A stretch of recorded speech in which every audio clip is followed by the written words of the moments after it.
أعوذ بالله من الشيطان الرجيم. بسم الله الرحمن الرحيم. پرچہ دیکھو. اقترب للناس حسابهم وهم في غفلة معرضون. ما يأتيهم من ذكر من ربهم محدث إلا استمعوه وهم يلعبون. لاهية قلوبهم وأسروا النجوى الذين ظلموا هل هذا إلا بشر مثلكم أفتأتون السحر وأنتم تبصرون. قال ربي يعلم القول في السماء والأرض وهو السميع العليم. بل قالوا أضغاث أحلام بل افتراه بل هو شاعر فليأتنا بآية كما أرسل الأولون. یہ سورۃ الانبیاء ہے اور یہ مکی صورت ہے. 112 آیات اور 7 رکوعوں پر مشتمل یہ سورہ مبارکہ ہے اور نصف پارے تک یہ محیط ہے. سورۃ الانبیاء اس کو اس لیے کہتے ہیں کہ اس میں انبیاء علیہ السلام کا تذکرہ ہے. 17 انبیاء علیہ السلام کے حالات و واقعات اس میں ہیں اور انبیاء علیہ السلام کی زندگی کا ایک خاص شعبہ اور زندگی کا ایک خاص مرحلہ اس سورہ مبارکہ میں درج ہے. وہ یہ کہ انبیاء علیہ السلام پر مصائب اور شدائد اور پریشانیاں آئی ہیں. ان شدید ترین مصائب سے، آزمائشوں سے، پریشانیوں سے انبیاء علیہ السلام کو گزارا گیا اور ان مصائب اور پریشانیوں میں انبیاء علیہ السلام نے اللہ کی طرف رجوع فرمایا. تو بڑی اہم بات ہے یہ بات کہ انبیاء کا کردار اس سورہ مبارکہ میں گویا کہ قصص الانبیاء کا درجہ اس کو حاصل ہے، لیکن قصص الانبیاء کا انبیاء علیہ السلام کی زندگی کا خاص موضوع جو اس میں درج ہے وہ کیا کہ مصائب اور آزمائشیں اور اسی طرح سے پریشانیاں اور آلام سے انبیاء علیہ السلام گزرے، لیکن اس کے باوجود بھی ان کا رجوع اللہ کی طرف ہر لمحے رہا. کسی لمحے ان کے رجوع میں کمی نہیں آئی. ابراہیم علیہ السلام مصائب سے گزرے، لوط علیہ السلام پریشانیوں سے گزرے، نوح علیہ السلام کا تذکرہ آیا، ایوب علیہ السلام کا ذکر آیا، اسی طرح سے یونس علیہ السلام کا ذکر، اسماعیل علیہ السلام کا ذکر اور ابراہیم علیہ السلام کا ذکر، ذوالکفل علیہ السلام کا ذکر، زکریا علیہ السلام کا، یحییٰ علیہ السلام کا. 2 انبیاء ایسے ہیں کہ جو صاحب سلطنت اور جن کو اللہ پاک نے دنیا میں بادشاہت بھی عطا فرمائی تھی، ان کا بھی تذکرہ ہے، سلیمان علیہ السلام، داؤد علیہ السلام. تو گویا کہ مصائب میں رہ کر بھی انبیاء نے اللہ کو یاد کیا اور سلیمان علیہ السلام، داؤد علیہ السلام دنیا کی ہر نعمت اللہ پاک نے ان کو عطا فرمائی اور ان کو سلطنت اور حکومت بھی اللہ پاک نے ان کو عطا فرمائی. اس کے باوجود بھی وہ اپنے رب سے غافل نہیں ہوئے. اتنی مشغولیات کے باوجود بھی اپنے پروردگار سے غافل نہیں ہوئے. تو شروع میں آپ دیکھیں اقترب للناس حسابهم، لوگوں کا وقت تو قریب آ گیا لیکن یہ غافل ہیں. یا تو انسان کو پریشانیاں، مصائب اور غم غافل کر دیتے ہیں. آدمی ان غموں کو دور کرنے اور ان پریشانیوں کو دور کرنے کے اسباب میں ایسا گھر جاتا ہے کہ مسبب الاسباب، جو پریشانیوں اور غموں کو لانے والی ذات اللہ پاک کی ہے، اسے آدمی بھول جاتا ہے، اس سے آدمی غافل ہو جاتا ہے. تو سمجھایا دیکھو ان انبیاء علیہ السلام پر بھی پریشانیاں اور غم اور مصائب آئے لیکن یہ اللہ سے غافل نہیں ہوئے. نمبر 2، داؤد علیہ السلام، سلیمان علیہ السلام، ان کو اللہ پاک نے نعمتیں عطا فرمائی۔ بسا اوقات انسان دنیا کی نعمتوں میں مشغول ہو کر اللہ کی یاد سے غافل ہو جاتا ہے۔ دیکھو اللہ نے ان کو اتنی نعمتیں دی ہیں، اس کے باوجود بھی وہ اللہ سے غافل نہیں ہوئے۔ تو خاص جو اس کا اہم موضوع ہے کہ انسان آخرت سے غافل ہو گیا، انسان آخرت سے غافل ہے، اور اس غفلت سے جھنجھوڑنے اور اس غفلت سے باز آنے کے لیے انبیاء کا کردار سمجھایا، انبیاء کی زندگی سمجھائی کہ مشکلوں میں کس طرح سے انہوں نے اللہ کو پکارا، اللہ سے غافل نہیں ہوئے۔ اور باقی یہ ہے کہ توحید، رسالت، آخرت کو ثابت کرنا، اور یہ سمجھایا کہ مشکلات اور تکالیف میں اللہ ہی کو پکارا جائے۔ تو اس لیے 17 انبیاء علیہ السلام کا تذکرہ ہے، اور یہ سورہ مبارکہ گویا کہ سیرت الانبیاء میں سے ہے۔ اب اس میں جو مضامین ہیں، پہلا رکوع آپ دیکھ لیں، اس میں جو مضامین ہیں، حساب و کتاب کا وقت قریب آ چکا ہے مگر یہ لوگ غافل ہیں، پہلی بات تو یہ ہے۔ دوسری بات، نبی ہمیشہ انسان ہی ہوا کرتا ہے، اور تیسری بات، اس میں اس قرآن مجید میں تمہارا تذکرہ بھی ہے، یعنی اس قرآن مجید کی مثال آئینے کی طرح ہے۔ ہر آدمی جیسے آئینے میں اپنا چہرہ دیکھتا ہے تو اپنے چہرے کی کیفیت اسے پتہ چلتی ہے، ہر آدمی اپنی زندگی کو قرآن کے سامنے پیش کرے اور اپنی زندگی کا حساب کر لے کہ کہاں کوتاہی کر رہا ہے اور کہاں وہ درست چل رہا ہے۔ تو یہ قرآن آئینے کی طرح ہے۔ تو یہ 3 باتیں گویا کہ اس پہلے رکوع کے اندر آپ ذہن نشین فرمائیں۔ دیکھیں آپ، اقترب للناس حسابهم وهم فی غفلۃ معرضون۔ اقترب للناس، قریب آ گیا، اقترب قریب ہو گیا، للناس لوگوں کے لیے، حسابهم ان کے حساب کا وقت، یعنی قیامت قریب آ گئی۔ یہ بھی معنی ہو سکتا ہے، اور یہ بھی معنی ہو سکتا ہے کہ بہت محدود اور مختصر زندگی ہے ہر انسان کی، اور جو انسان اس جہان میں جسے موت واقع ہو جائے تو اس کو سمجھو کہ قیامت واقع ہو گئی۔ جس کی موت آ گئی اس کی قیامت واقع ہو گئی، اس کے حساب و کتاب کا وقت شروع ہو گیا۔ ظاہر ہے قبر کے اندر اگر وہ نیک ہے تو اس کو نعمتوں سے نوازا جاتا ہے، اگر وہ بد ہے تو اس کو عذابوں کو بھگتنا ہوگا۔ تو گویا کہ کسی نہ کسی درجے میں حساب و کتاب کا مرحلہ شروع ہو جاتا ہے۔ وَهُمْ فِي غَفْلَةٍ، لیکن یہ لوگ غفلت میں پڑے ہوئے ہیں، معرضون، اور اعراض کیے ہوئے ہیں۔ کس چیز سے؟ آخرت سے اعراض کیے ہوئے ہیں۔ انہیں آخرت کی تیاری کرنی چاہیے لیکن نہیں کر رہے۔ پھر سنیے، اقترب للناس، اقترب قریب سے ہے، قریب ہو گئے لوگ، حسابہم لوگوں کے قریب ہو گیا ان کا حساب، وہم اور یہ سب کے سب، فی غفلتن غفلت میں پڑے ہوئے ہیں، معرضون اعراض کر رہے ہیں آخرت سے۔ ما یأتیہم من ذکر من ربہم محدث الا استمعوہ وہم یلعبون۔ یہ بڑی اہم آیت ہے، یہ ہم سب کو جھنجھوڑ رہی ہے، ہم سب کو سوچنا چاہیے، سمجھنا چاہیے۔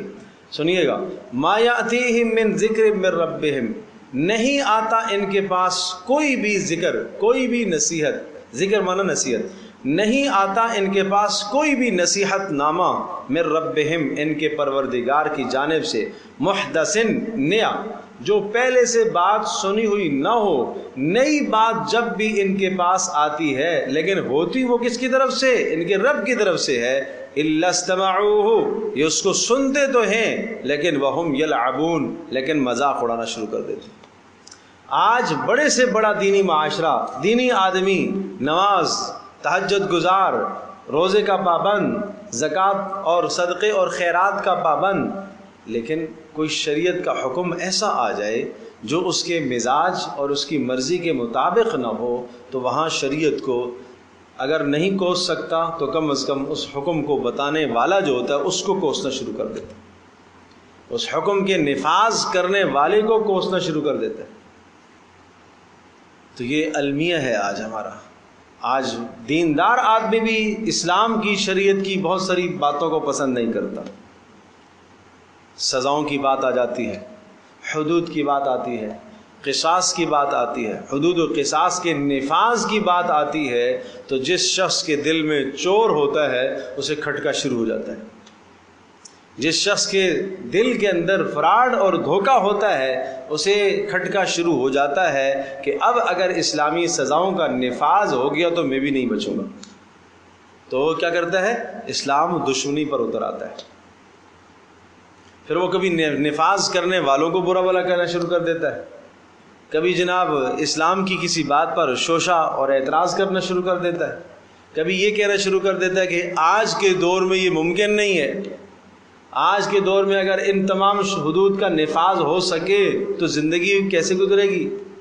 اس قسم کی باتیں کہہ کر یلعبون، لعب کا مطلب اصل تو ہوتا ہے کھیلنا، تماشا کرنا، لیکن یہ کھیلنا کس کے ساتھ ہوتا ہے؟ یہ قرآن کی آیات کے ساتھ، یہ کس کے ساتھ؟ احکام کے ساتھ، یہ حدود و قصاص کے ساتھ، شرعی احکام کے ساتھ کھیلنا شروع کر دیتا ہے، تماشے بنانا شروع کر دیتا ہے. ما یاتیہم من ذکر من ربہم، فرمایا نہیں آتی ان کے پاس کوئی بھی نصیحت ان کے پروردگار کی طرف سے، محدث نہیں، الا استمعوہ، مگر اسے یہ سنتے ہیں، وہم یلعبون، لیکن کھیل تماشا شروع کر دیتے ہیں. لاہیۃ قلوبہم، اس لیے کہ ان کے دل اللہ کی یاد سے غافل، اس لیے کہ ان کے دل آخرت سے غافل ہیں. وہی بات ہے وہم فی غفلۃ، شروع میں کہا تھا نا کہ آخرت سے غافل ہیں. وَأَسَرُّ النَّجْوَ الَّذِينَ ظَلَمُوا هَلْ هَذَا إِلَّا بَشَرٌ مِثْلُكُمْ. اب جب دیکھ رہے ہیں کہ اس شخص کا کردار بھی صاف ہے جو بتانے والا ہے، اس کے کردار پر ہم انگلی نہیں اٹھا سکتے. محمد رسول اللہ صلی اللہ علیہ وسلم کا کردار صاف شفاف کردار تھا معاشرے میں، اور جو بات یہ بتا رہا ہے بات بھی درست کہہ رہا ہے. ہونا تو یہی چاہیے.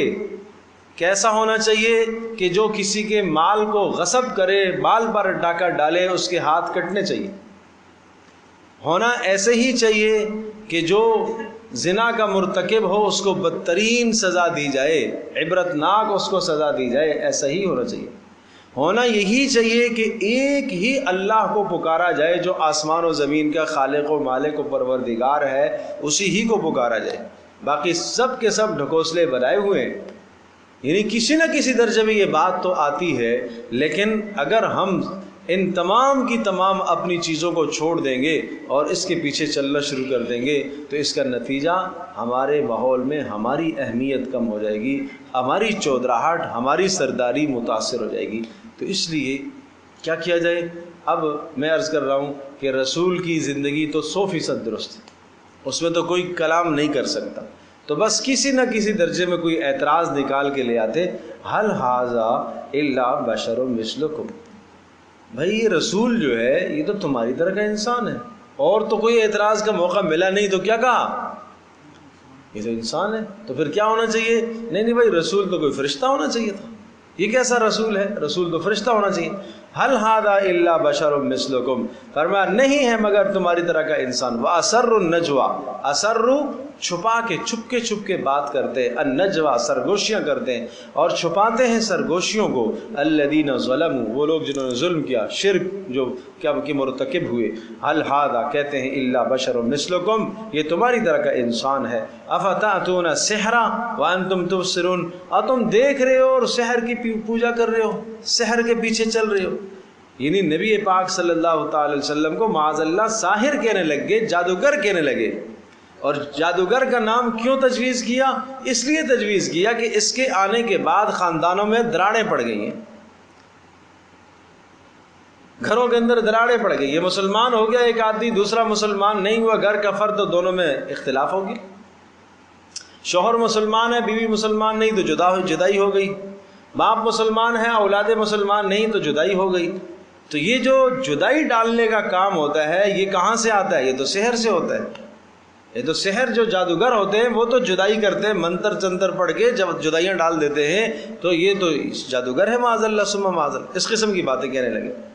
قال ربی یعلم القول فی السماء والارض، قال جواب یہ آیا میرا پروردگار یہ کہتا ہے، یعلم القول فی السماء والارض.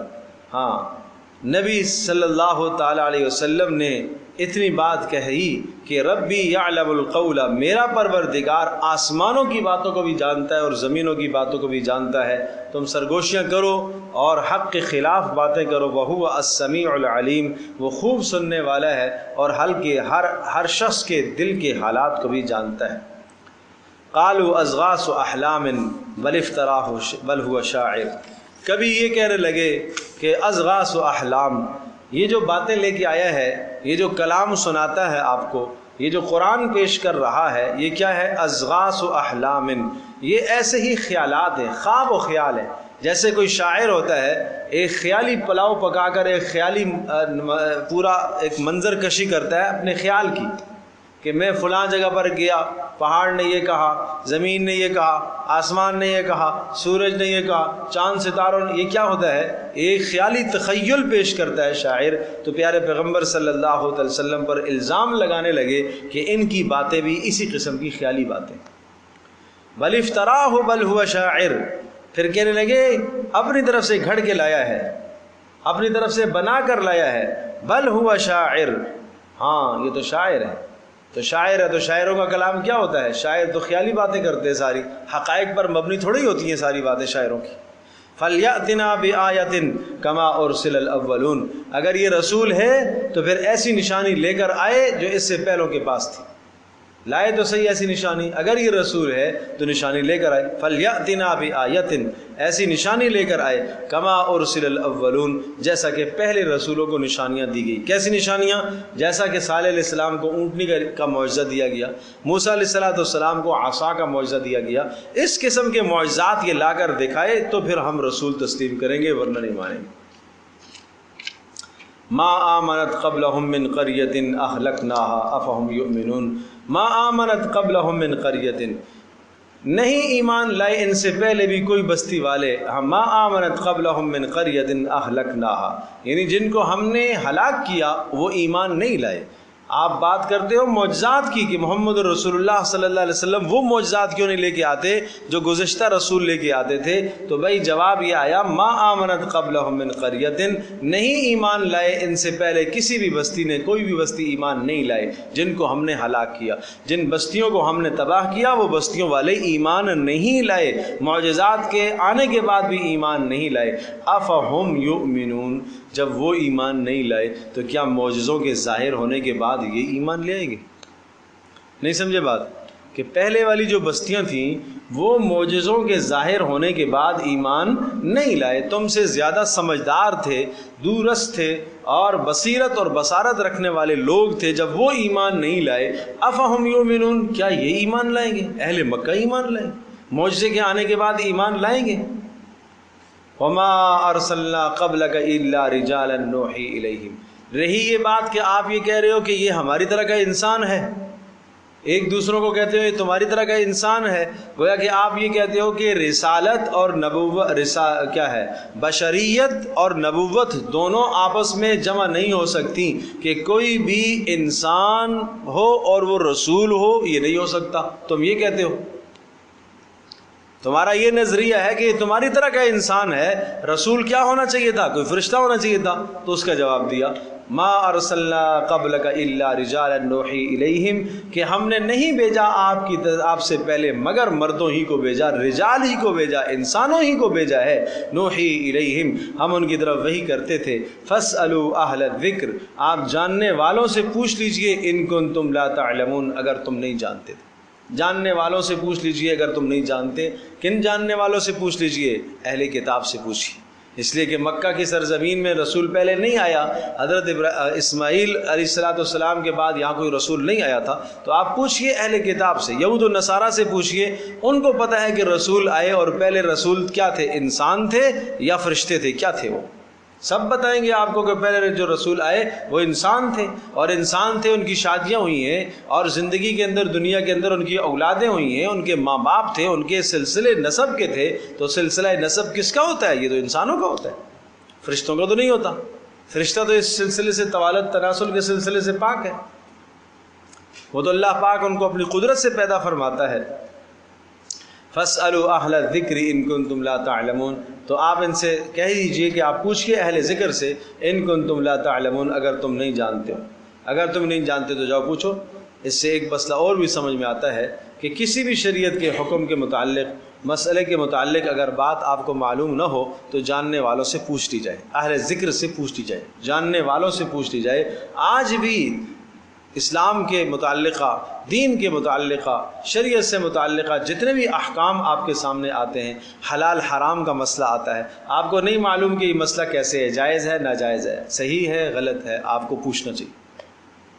طہارت کے مسائل آپ کو پوچھنے چاہیے، پاکیزگی کے مسائل آپ کو پوچھنے چاہیے، اہل ذکر سے، جاننے والوں سے پوچھنے چاہیے۔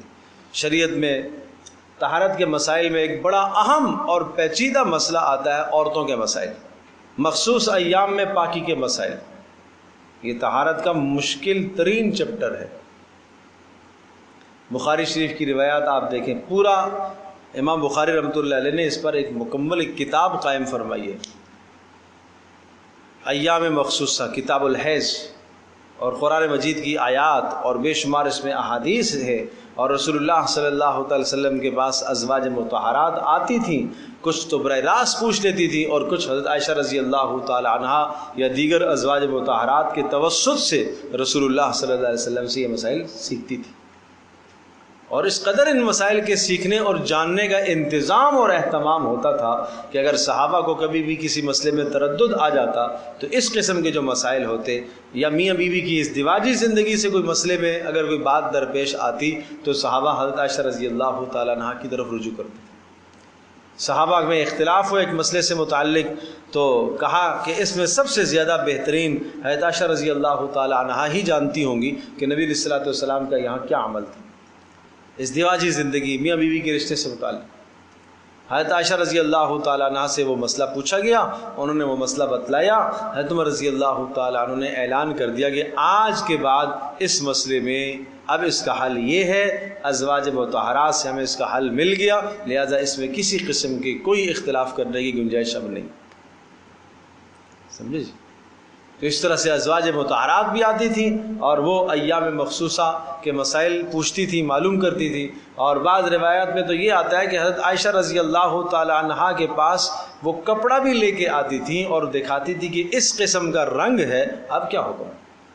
کہیں ایسا نہ ہو کہ نماز ہمارے اوپر لازم ہو جائے اور ہم نہ پڑھیں، اور کہیں ایسا بھی نہ ہو کہ نماز لازم نہ ہو، ایام مخصوصہ وہ ایام چل رہے ہوں اور ہم سمجھ رہی ہوں کہ ہم پاک ہو گئی ہیں اور پھر ہم نماز پڑھیں اور قرآن کو چھو لیں اور گناہ کریں۔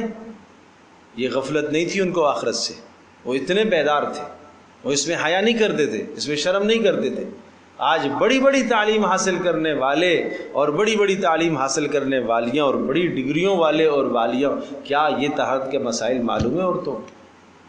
کیا ایک مرد کو یہ سارے مسائل معلوم ہیں، یا مرد نے کبھی کسی عالم سے جا کے یہ مسئلہ پوچھا ہو اپنی بیوی کے لیے؟ تو ان مسائل کا سیکھنا، ان مسائل کا جاننا بے انتہا ضروری ہے، اور اہل ذکر سے، جاننے والوں سے پوچھ لو۔ اگر مسائل نہیں معلوم تو پھر پوچھ لو۔ اسی طرح سے ایام مخصوصہ کے علاوہ جو تسلسل سے مطلب ہے کہ جو جن کو خون آتا ہے ان کے مسائل الگ ایک مستقل باب ہے، اس کا مستقل اس کے احکام ہیں کہ وہ کب نماز پڑھے گی، کس طرح سے پڑھے گی، وضو کیسے کرے گی، غسل کیسے کرے گی، تمام مسائل موجود ہیں شریعت کی کتابوں میں۔ اس میں سب سے بہترین آپ بہشتی زیور کا مطالعہ کریں۔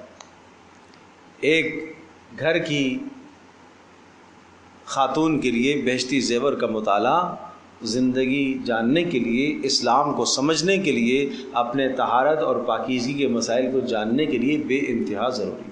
اور وہ ایک بار نہیں، بار بار اس کو پڑھے، بار بار پڑھے، روزانہ اس کا مطالعہ کرے۔ ایک بار ختم ہو جائے پھر پڑھے، پھر ختم ہو جائے پھر پڑھے، پھر ختم ہو جائے پھر پڑھے۔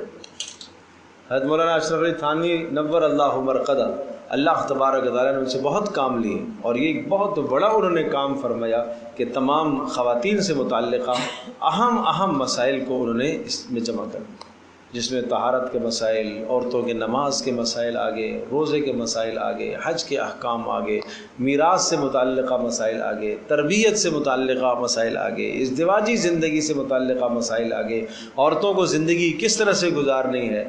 یوں سمجھیے کہ بہت اہم کتاب ہے اس موضوع کی، اور وہ ہر گھر کی ہونی چاہیے۔ بہشتی زیور کیا مطلب ہے؟ جنت کا زیور، نام ہی کیسا رکھا، بہشتی زیور، جنت کا زیور۔ عورتوں کو چونکہ زیور سے ذرا زیادہ انسیت ہے تو یہ جنت کا زیور ہے۔ کیا مطلب ہے کہ کم از کم اپنی طہارت، اپنی پاکیزگی کا اہتمام کریں گی، شریعت کے مطابق وقت گزاریں گی تو جنت حاصل ہوگی، اور جنت جب حاصل ہوگی تو پھر وہاں زیور بھی پہنایا جائے گا۔ اللہ پاک زیورات کا بھی انتظام فرمائے۔ تو اس لیے دنیا کے زیورات میں گمسم رہتی ہیں بیچاریاں، صبح سے لے کر شام تک، شام سے لے کر صبح تک۔ دین سیکھنے کا وقت نہیں ہوتا، موقع نہیں ہوتا، سیکھنے کا انتظام و اہتمام نہیں ہوتا، اس کو سمجھتی نہیں ہیں۔ تو اس لیے مردوں کی بھی ضرورت ہے، عورتوں کی بھی ضرورت ہے، ان مسائل کو سیکھیں، آگاہی حاصل کریں۔ تو یہ بات آئی فاسألوا اہل الذکر ان کنتم لا تعلمون، آپ اہل ذکر سے پوچھئے اگر تمہیں مسئلہ معلوم نہیں ہے۔ وما جعلناہم جسدا لا یأکلون الطعام وما كانوا خالدین۔ رہی بات رسولوں کی کہ تم کہتے ہو کہ رسول انسان تھے، وما جعلناہم جسدا، ہم نے ان کو ایسا جسم نہیں بنایا رسولوں کو۔ کیا مطلب؟ کہ جو بشری تقاضوں سے خالی ہوں، صرف ایک پتلا نہیں بنایا رسول کو ہم نے۔ آپ سے پہلے جتنے بھی رسول آئے ہیں ان رسولوں کو ہم نے محض پتلے تو نہیں بنایا کہ انسانی تقاضوں سے اور بشری تقاضوں سے کیا ہوں، خالی ہوں۔ لا یاکلون الطعام، نہ وہ کھائیں نہ وہ پئیں، ایسا تھوڑا ہی تھا۔ وما كانوا خالدین، اور نہ وہ ہمیشہ رہے بلکہ ان پر فنا آئی ہے، موت آئی ہے۔ لہذا رسول پاک صلی اللہ علیہ وسلم کے متعلق یہ کہنا، ہاں موت آئی ہے، جو رسول دنیا میں تشریف لائے وہ دنیا سے تشریف لے گے، اسی طرح سے آپ بھی تشریف لے جائیں گے۔ تو یہ ہے وما جعلناہم جسدا لا یأکلون الطعام وما كانوا خالدین۔ فرمایا ہم نے کوئی ایسا ان کو نہیں بنایا کہ محض وہ بشری تقاضے سے خالی تھے، نہ کھائیں نہ پئیں اور نہ وہ ہمیشہ رہنے والے تھے۔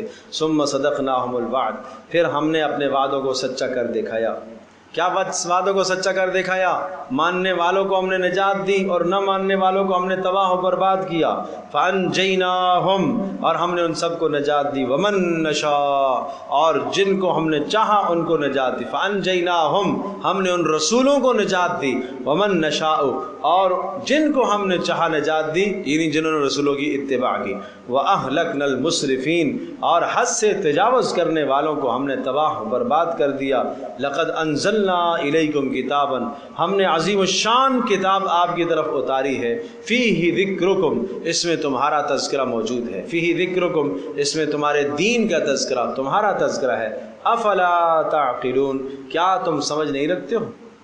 أَفَلَا تَعْقِلُونَ، کیا اتنی موٹی سی بات بھی نہیں ہے، اس میں تمہارا تذکرہ ہے۔ کیا معنی ہے اس میں تمہارا تذکرہ ہے؟ اس میں تمہارے دین کی ضروریات موجود ہیں اور اس میں تمہارا تذکرہ ہے۔ تمہارا تذکرہ ہے کہ ان آیات کو اپنی زندگی کو ان آیات کے سامنے پیش کرو۔ جیسا کہ میں نے عرض کیا، ایک بزرگ تھے، جب انہوں نے اس آیت کو پڑھا تو قرآن کو اول سے انہوں نے پڑھنا شروع کیا کہ قرآن کہتا ہے اس میں تمہارا تذکرہ ہے، میں دیکھوں میرا تذکرہ کہاں ہے۔ تو وہ الف لام میم ذالک الکتاب لا ریب فیہ ھدی للمتقین الذین یؤمنون بالغیب، غیب پر ایمان رکھنے والے، نماز کو قائم رکھنے والے، گزشتہ دین کو ماننے والے اور قیامت پر ایمان رکھنے والے۔ پڑھتے گئے عباد الرحمن، رحمان کے بندے، یمشون علی الارض ہونا، تواضع سے چلنے والے، اور جاہل ان کو ٹکراتا ہے تو سلامتی کی بات کہتے ہیں۔ راتیں جن کی سجدے اور قیام میں گزرتی ہیں، جہنم سے پناہ کی دعائیں کرتے ہیں، اور اسی طرح سے جناب زنا سے اور چوری سے اور قتل سے، اس قسم کے جرائم سے بچتے ہیں، اور اگر گناہ ہو جائے تو توبہ کر لیتے ہیں، بے حیائی کی بات میں شریک نہیں ہوتے، لایانی عمل میں شریک نہیں ہوتے، اور جو اپنی بیویوں کے لیے، بچوں کے لیے ہر وقت دعا گو رہتے۔ یہ بڑی صفات آئی، کہنے لگے نہیں یہ صفات میرے اندر نہیں ہو سکتی، یہ بہت بلند صفات ہے۔ پھر سورہ توبہ کی آیت پڑھی، ایک بار قرآن ختم کیا، کہیں تذکرہ نہیں ملا، پھر دوبارہ سے شروع کیا، دوبارہ سے سورہ توبہ کی آیت پر آئے وَآخَرُونَ اعْتَرَفُوا عَمَلًا صَالِحًا وَآخَرَ سَيِّئًا، خَلَطُوا عَمَلًا صَالِحًا وَآخَرَ سَيِّئًا۔ فرمایا کچھ لوگ ایسے ہیں کہ جن کی زندگی میں نیکیاں بھی ہیں اور جن کی زندگیوں میں گناہ بھی ہیں۔ عَسَى اللَّهُ أَن يَتُوبَ عَلَيْهِمْ، امید ہے اللہ تبارک تعالیٰ ان کو درگزر کر دے گا۔ فرمایا یہ ہے میرا تذکرہ، میرا تذکرہ یہ ہے کہ میری زندگی میں کچھ گناہ بھی ہیں، کچھ نیکیاں بھی ہیں، قصداً متعمداً گناہ نہیں کیے ہو جاتے ہیں، لیکن جب توبہ کروں گا تو اللہ پاک درگزر کر دے گا۔ تو میں عرض کر رہا ہوں کہ ہر آیت ہمارے سامنے ایک کھلے ہوئے آئینے کی طرح ہے، ہمیں اپنے آپ کو ان آیات کے سامنے پیش کرنا ہوگا اور اپنی زندگی کا حساب و محاسبہ کرنا ہے کہ ہم کہاں کھڑے۔ الحمد للہ رب العالمین والصلاة والسلام علی سید الانبیاء والمرسلین وعلی آلہ اجمعین۔ اللہم انا نسألک الہدی والتقی والعفاف والغنی، اللہم انا نعوذ بک من فتن ما ظہر منها وبطن، اللہم ارحمنا بالقرآن العظیم واجعلنا عبادا نورا ورحمة، اللہم ذکرنا بما نسینا وعلمنا مما جهلنا وارزقنا تلاوته آناء الليل وأطراف النهار واجعله لنا حجة يا رب العالمين. وصلى الله تعالى على خير خلقه محمد وعلى آله أجمعين برحمتك يا رب.